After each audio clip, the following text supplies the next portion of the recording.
Hi, and welcome back to the VoiceFirst Roundtable for September the 6th, 2017. My name is Bradley Metrock. I'm CEO of a company called Score Publishing based here in Nashville, Tennessee. Our sponsor for the VoiceFirst Roundtable is VoiceXP, blazing the trail in voice technology. VoiceXP is taking the lead in developing Alexa skills for some of the best brands in the world. With VoiceXP, all you have to do is say it to revolutionize your marketing strategy. Check out what these folks are doing at voicexp.com. We are really thrilled, really honored to be joined today by Tim O'Reilly. Tim, say hello. Hi, how are you?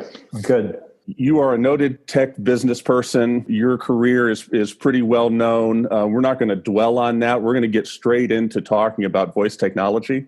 But the first question I want to start with is, do you personally own a smart speaker in your home like an Echo or a Google Home? And if you do, what do you use it for? Yes, of course I do. In fact, I have several of them. And I actually have an Echo and a Google Home sitting side by side on my kitchen counter. And I basically test them against each other. Last year, I actually wrote a piece called "What Would Alexa Do?"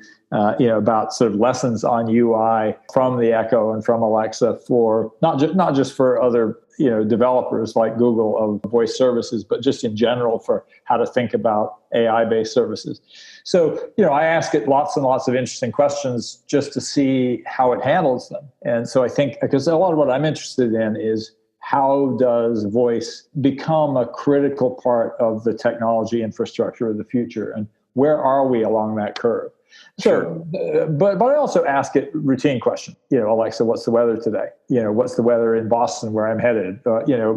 These kinds of things that you can do on your smartphone, but it's so much more convenient to be able to do them while you're going about your business. You're making breakfast or getting ready to go out the door. Calling a car sometime, playing music, asking for, recipe conversions. These are sort of common tasks. They're not hard, but the issue is that you start thinking about using a sort of the information access of the internet in a context where you wouldn't have done it before. Your hands are dirty. Sure. Your hands are occupied. And of course, that changes the way you start using a voice on your other devices. For example, I sometimes sit and I find myself dictating an email on my phone while sitting in front of my computer, because why not? The two just become alternate ways of doing the same task that you already do. The thing that's sort of interesting to me is also how a screenless device like the Echo really advanced the state of the art in user interfaces. A lot of the problems that have come with voice on smartphones is it's not the native UI. It's right. This add-on.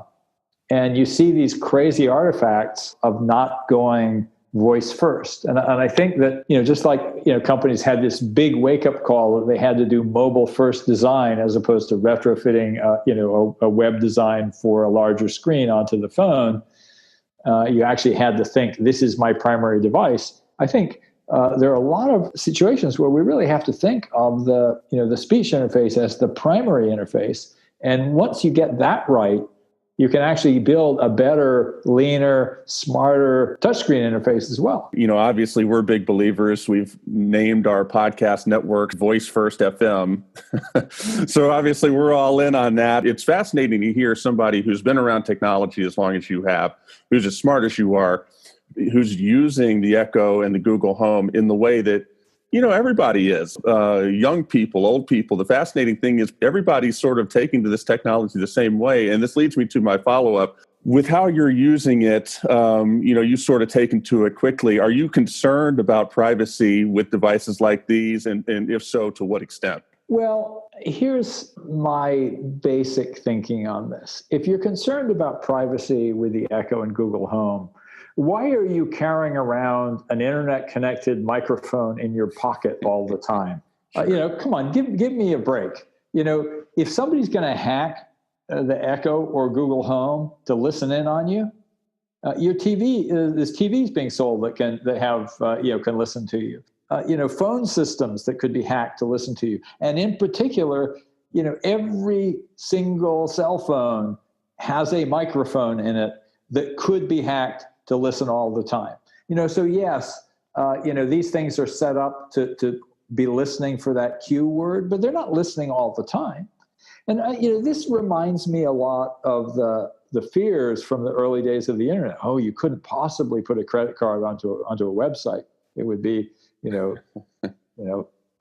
crazy. The idea that people who are carrying around a device that tracks their location in real time and uploads it not just to Google or Apple for their Maps app, but uploads it to every cell carrier. Cell carrier knows exactly where you are all the time. And then they're worried that somebody might, hack into this speaker and listen in on them. Come on, we're living in a world of such persistent surveillance that if we don't trust our providers, we are, I guess a few bricks short of a load. I guess now that doesn't mean that there aren't real, risks, but let's be real about what the risks are. They are of, companies using our data against us and not of this. Yes, there are, we are increasingly living in a world of systems that can and will be hacked. So there's a whole sort of set of security questions that have to be tackled seriously by the vendors. But just the fear of it as a novel kind of device being scarier than things that we already take for granted, that's where I kind of go, come on, Sure. Get over it. Well, and people scare easily, Tim. So these type of things need to be discussed. But yeah, I'm right there with you. And I think that's a beautiful thing about Amazon, in many ways leading the way, in that they are such a trusted company to so many, because so many people touch them from a customer service standpoint, that they've cultivated a unique trust that's allowed them to sort of lead the market. So anyway, it's good to hear your thoughts on that. You wrote recently in a post, it was fascinating, we're going to link to it in the show notes, whenever one thing becomes commoditized, something else becomes valuable. And that's pretty keen insight, and it's very applicable to what's going on in voice technology. Smart speakers, everybody's coming out with a smart speaker. If you have a shingle outside your office, you're coming out with a smart speaker in 2018. And so the valuable part becomes how to take advantage of the processing and the developments under the hood that have taken place. And the question for you is, are we watching the dot-com boom all over again? Where you sit, your very unique vantage point on tech, what do you think we're in for with the rise of voice technology in general, and where are we headed in the next few years? Well, first off, I would say that it's quite clear that the hardware is going to be something of a commodity. But I think that there's clearly going to be winners and losers in the smart speaker race. And, there's going to be niches. For example, there's a niche for, higher audio quality, for people who mostly want to listen to music. And that may be that it's quite possible that the people who make, music systems will do a good job of doing that. Or maybe they'll take the path of integrating with the Echo or Google Home or whatever. I think the idea that you'll build a successful business just building a speaker, probably not. It's a feature. The voice platform is what matters. And then the voice applications. We haven't yet really, I think, seen the voice applications of the future. And, what I mean by that is that often the breakthroughs in technology take time to accumulate. Look at something like Uber and Lyft, this ability to summon a car. Okay. There's a guy named Sunil Paul who patented all the ideas from, that were to become Uber and Lyft in 2000. But not enough people had smartphones, and there weren't any investors who would back the idea. And those things were just part of the model.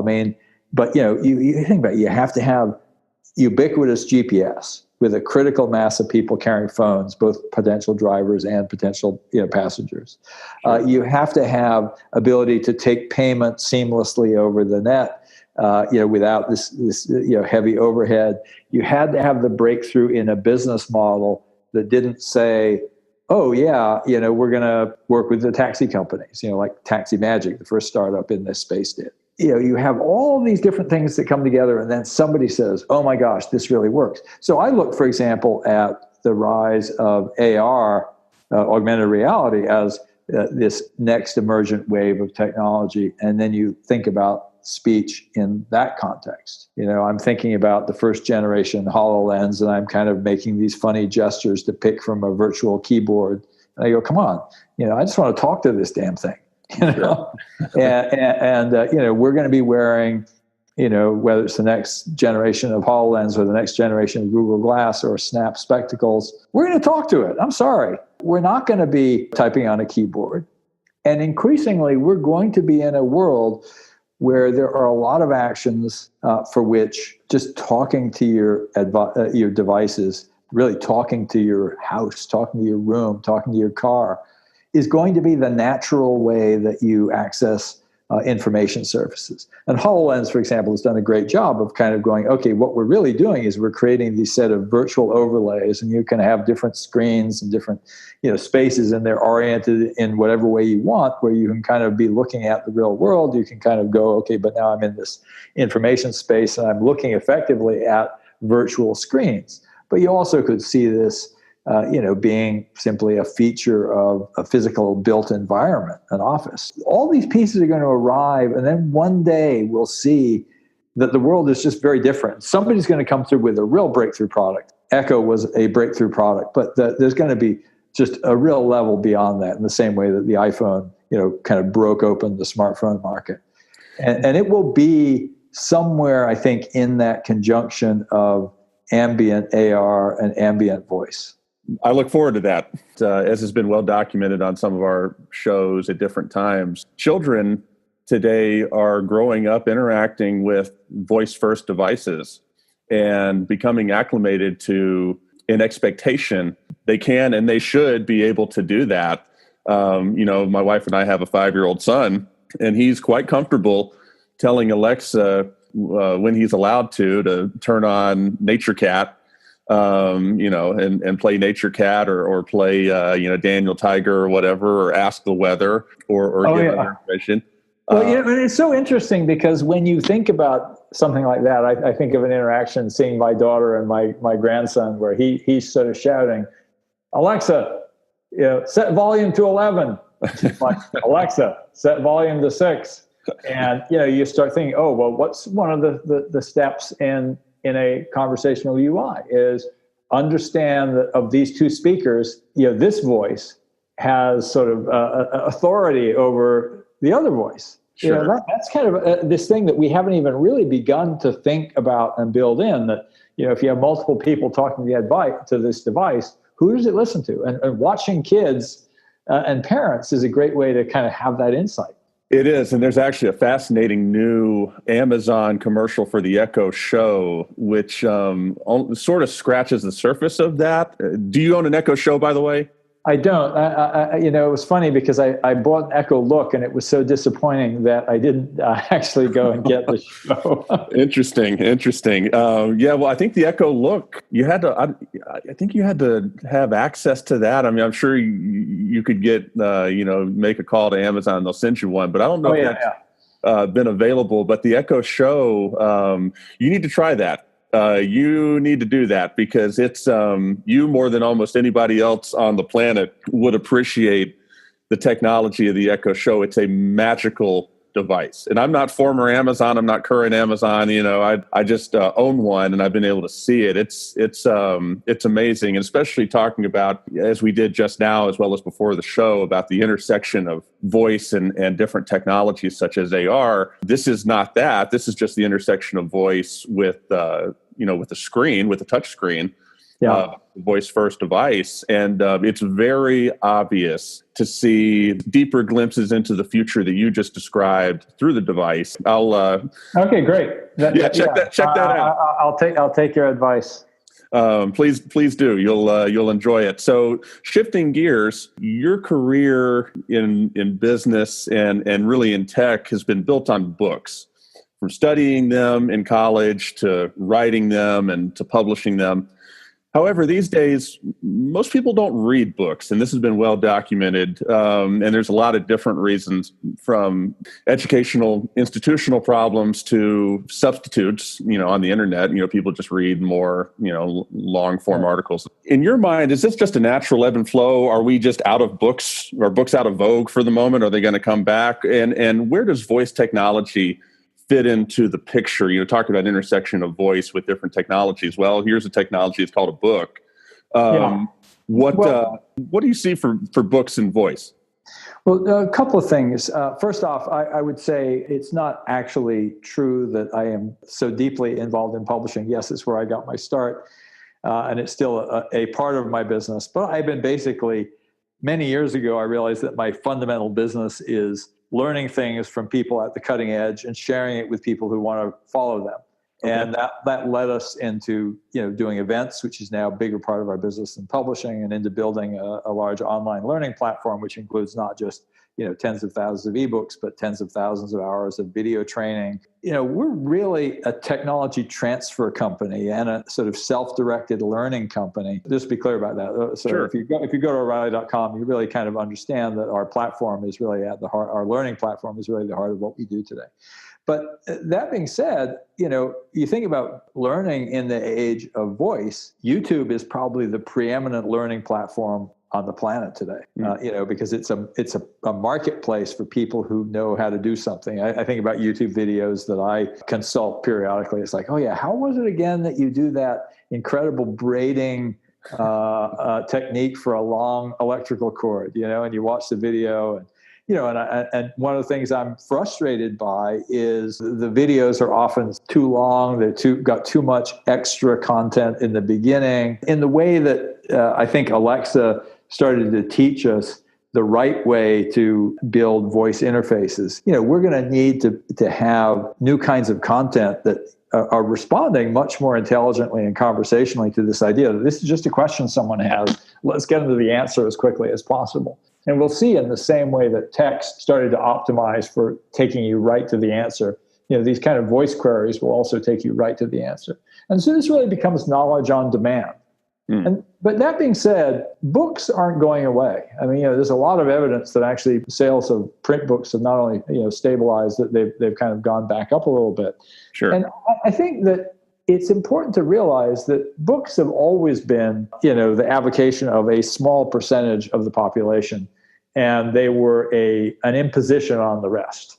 I mean, if you look at, I still remember once this is many, many years ago in Newton, Massachusetts, I was renovating this old barn, and I was having this carpenter put in bookshelves, all, the entire, length of the wall. And he was like, how can you possibly need this many bookshelves? He couldn't, it just didn't make any sense to him. He never read a book. That's true of so many people. You have to realize that there were many people who read books, for example, in school because they had to, they were forced to. Sure. And now, so to me, reading online, I mean, I certainly read way more magazine length content than I ever used to. I used to subscribe to magazines and never pick them up because I tended to prefer books. And I've kind of gotten back actually in recent years. I miss books, and I'm reading a lot more again because I'm going, hey, I want the longer extended argument that I was missing. But again, even there, one of the strongest growing categories in books is audiobooks. And what is in fact a podcast, but a kind of audiobook. Sure. When I think of something like, this obviously long-running, perpetual podcasts, then it is one-off podcasts, but there's also interesting series like Alexis Madrigal did an 8-part series on container shipping. And it's, it's called Containers. It's a great podcast. It's the equivalent of a book. And guess what? He's turning it into a book. All of these forms of media are ways of doing a job. And when, what we really have to understand is, what job are you doing? I used to give talks to publishers about this, and I would say, look, the job I do is educating people about new technology, and I can do it in all these different ways, and I'm going to offer it to customers in all these different ways. If you publish fiction, you're competing with computer game developers. Your choice of, World of Warcraft or Harry Potter Actually, maybe both of those products appeal to the same person. It's such a mistake to get caught up in these narrow categories of delivery mechanism rather than understanding what job you do for your customer. Yeah, no, I would completely agree with that. And obviously that's something that with O'Reilly Media, you've taken to heart and just following your business career has been big for me, because what I'm doing with my company mirrors in many ways what you've done in a small way. What mirrors what you've done with yours. We've got a conference business. We've got different vehicles for communicating and transferring information, like you were speaking about. That's fascinating to hear you talk about that. Let me ask you one more question here, and it's that a common theme of the shows that we have on VoiceFirst FM, and it comes up all the time, is that the tech world right now, to maximize movement toward voice-first computing, needs more talent with liberal arts backgrounds, linguistics, psychology, etc.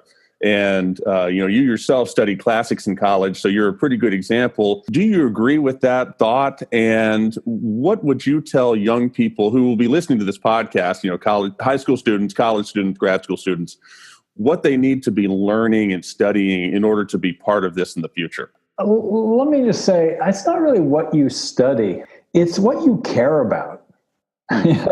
Sure. Because if you care about interesting topics, you will follow them. The thing that I think is so important to understand about education is that it's fundamentally about encouraging people to build almost like a personal culture of learning.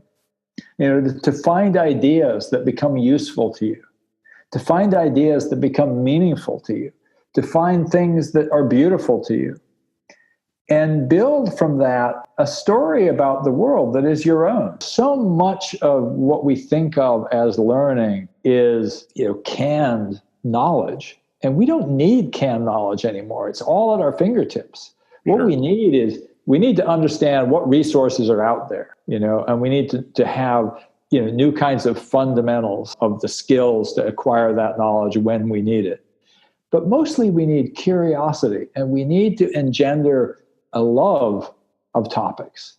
I love ideas and I love learning new things. We need to, our education to spit out a generation of kids for whom learning is fun. It's what you do and it's natural. You don't think of it as a chore. No, this is great, Tim. I appreciate this. I appreciate you setting this time aside to join us on the VoiceFirst Roundtable. On October 10th, you've got a book coming out. It's called WTF, What's the Future and Why It's Up to Us. You need to stop what you're doing right now, go on Amazon, hit the pre-order link for that, and purchase that so you'll have it the day it comes out. Share with us a little bit about the book. I chose the title WTF because WTF is an expression of amazement or dismay.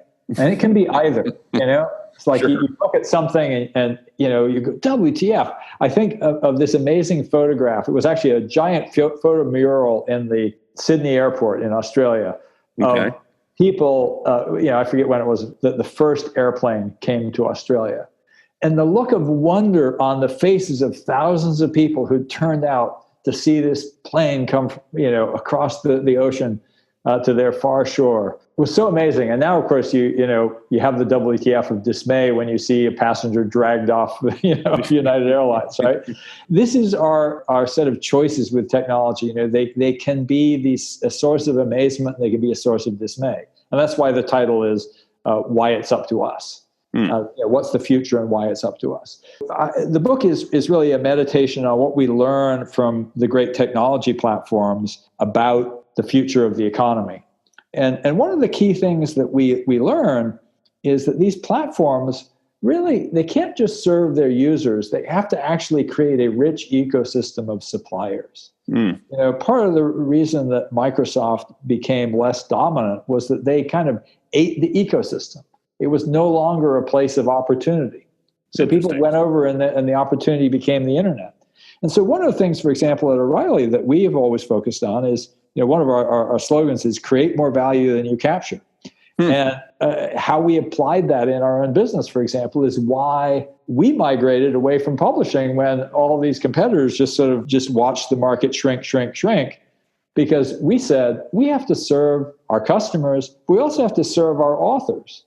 And so we started, one of the things that we realized that writing an O'Reilly book was a way of credentialing, somebody as an expert, and that they could then use that elsewhere in their career. It wasn't just what they got from the economics of the book. And so we said, okay, how else can we promote people? And we realized that conferences was not only consistent with what we did of bringing in knowledge, but it was also a way to feature our talent and to give them new ways of being, certified as experts. And so one of the big risks in these platforms is that they say, well, it's good for the users. Google is one that's struggling, I think, hardest with this right now. It's good for the users if we just deliver this information directly. But at some point, all those people who, these companies that whose service you have now sort of borged into your own, go away, and the internet is no longer a place of opportunity.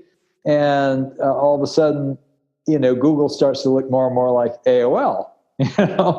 And there'll be new kinds of platforms and services, because fundamentally Google depends on the ecosystem of people who create content, who create new services, and that Google helps them find.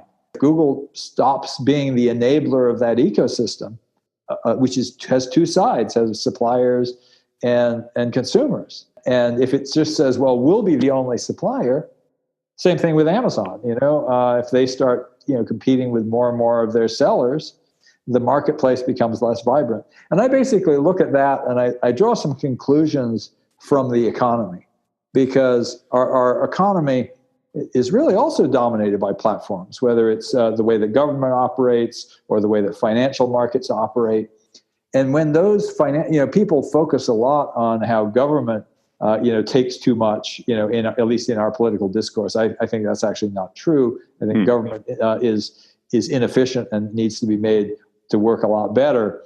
But we get a lot for what we pay, and we could get more. But I look at financial markets, which now take 25% of all corporate profits with only 4% of employment, and you go, something seems a little out of whack there, where here was this industry that was a platform industry, that was an enabler for the rest of the industry.